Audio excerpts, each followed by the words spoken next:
Hello అండి, నా పేరు డాక్టర్ కారెడ్డి శ్రీధర్ రెడ్డి. నేను general laparoscopic surgeon and stapler circumcision స్పెషలిస్ట్ని.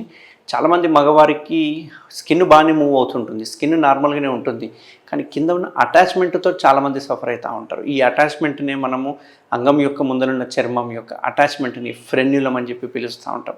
ఈ ఫ్రెన్యులం ఎంత ఇబ్బంది పెడుతుందంటే, ఒక్కొక్కసారి ఫ్రెన్యులంతో కాంప్లికేషన్ చూసుకుంటే కనుక కొందరికి ఇంటర్ కోర్స్ చేసేటప్పుడు బ్లీడింగ్ రావచ్చు, మాస్టర్బేట్ చేసేటప్పుడు బ్లీడింగ్ రావచ్చు, కట్ అయిపోవచ్చు. అది కట్ అయిపోవడం వల్ల విపరీతమైన పెయిన్ రావచ్చు. అంతేకాకుండా ఒకసారి కట్ అయిన తర్వాత అక్కడ బ్లీడింగ్ వచ్చిన తర్వాత నెక్స్ట్ టైం వాళ్ళు ఇంటర్ కోర్స్ చేసేటప్పుడు ఆ భయంతో, ఆ టెన్షన్తో మళ్ళీ ఎక్కడ కట్ అవుతుందో, మళ్ళీ ఎక్కడ పెయిన్ వస్తుందో, మళ్ళీ ఎక్కడ బ్లీడింగ్ అవుతుందో అని చెప్పేసి వాళ్ళు ఆ ఇంటర్ కోర్స్ కూడా చేయలేరు. దానికి అంగస్తంభన కూడా అవ్వదు. ఓసారి ఎరెక్టైల్ డిస్ఫంక్షన్స్ కూడా వస్తూ ఉంటాయి అన్నట్టు. దీనివల్ల చూడడానికి చిన్న అటాచ్మెంటే కానీ ఇది చేసే కాంప్లికేషన్ చాలా ఎక్కువ అన్నట్టు. సో ఈ అటాచ్మెంట్నే మనం ఫ్రెన్యులం అంటాం. ఈ ఫ్రెన్యులం యూజువల్గా చూసుకుంటే నార్మల్గా వెనక్కి అతుక్కోవాలి, కానీ అట్లా వెనక్కి అతుక్కోకుండా కొందరికి ముందర పోయి అతుక్కుంటుంది.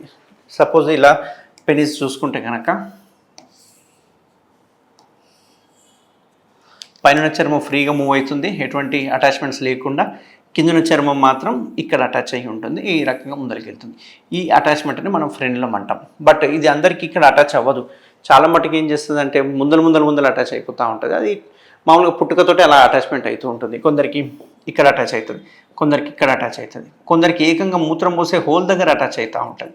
దీనినే హై అటాచ్డ్ ఫ్రెన్యులం అంటాం. ఇది ఎక్కువ అంటే పైన అటాచ్ అయ్యింది. దీనివల్ల ఒక పెయిన్ బ్లీడింగ్ కాకుండా ఓసారి పెనిస్ ఏదైతే ఉందో ఇట్లా ముందలున్న భాగం కొంచెం బెండ్ అవుతుంది. ఎందుకంటే మనం లాగినప్పుడు, చర్మాన్ని వెనక్కి లాగినప్పుడు ఈ టిప్ స్ట్రేట్ ఉండకుండా కొంచెం బెండ్ అవుతుంది. దీనివల్ల ఏంటంటే ఓసారి ఇంటర్ కోర్స్ చేయడానికి రాదు. ఇంటర్ కోర్స్ చేయడమే రాకుండా కొంచెం పెయిన్ కూడా ఎక్కువ ఉంటుంది. సో చూడడానికి చిన్న అటాచ్మెంటే కానీ హై అటాచ్డ్ ఫ్రెన్యులం వల్ల చాలా ప్రాబ్లమ్స్ క్రియేట్ అవుతాయి.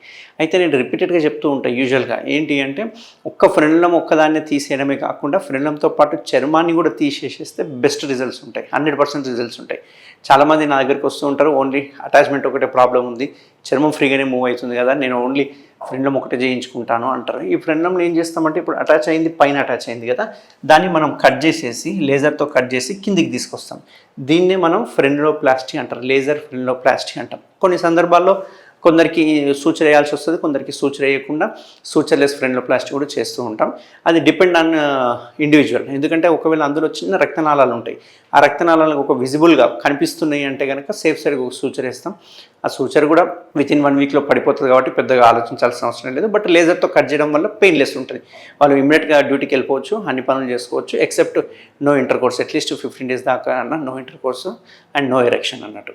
అయితే ఈ ఫ్రెన్యులంతో పాటు ఎప్పుడైనా కానీ చాలామందికి నేను ఫ్రెన్యులం ఒకటే చేశాను. ఫ్రెన్యులం చేసుకున్నాక 1 month 2 months వాళ్ళు స్కిన్ తీపించుకోవడానికి కూడా మళ్ళీ వచ్చారు. So double time double expenditure అవ్వకుండా కనుక నేను చెప్పే సజెషన్ ఏంటి అంటే, ఎప్పుడైనా కనుక ఫ్రెన్యులం అటాచ్మెంట్కు టైట్ ఉంది అంటే వాళ్ళకి ఎంతో అంత స్కిన్ కూడా టైట్ ఉంటుంది, ఖచ్చితంగా స్కిన్ కూడా ఇన్వాల్వ్ అవుతుంది. కాబట్టి స్కిన్తో పాటు ఫ్రెన్యులం తీసేసినామంటే 100% రిజల్ట్స్ బాగుంటాయి, కాస్మెటిక్ రిజల్ట్స్ ఉంటాయి, 100% వాళ్ళకి పెయిన్లెస్ ఉంటుంది. కాబట్టి ఎప్పుడైనా కనుక ఓన్లీ ఫ్రెన్యులోప్లాస్టీ కాకుండా, ఓన్లీ లేజర్ ఫ్రెన్యులోప్లాస్టీ కాకుండా సర్కంసిషన్ కూడా మీరు మోటివేట్ చేసుకుంటే కనుక, మీరు మైండ్లో పెట్టుకుంటే కనుక 100% రిజల్ట్స్ అందించవచ్చు.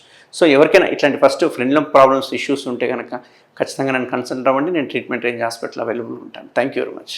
Thank you Sridhar Reddy sir. Thank you doctor Sridhar Reddy sir. Thank you Sridhar Reddy sir. Thank you Sridhar Reddy sir. Thank you Sridhar Reddy sir. Thank you Sridhar Reddy sir. Thank you Sridhar Reddy sir. Thank you Sridhar Reddy sir. Thank you Sridhar Reddy sir. Thank you Sridhar Reddy sir.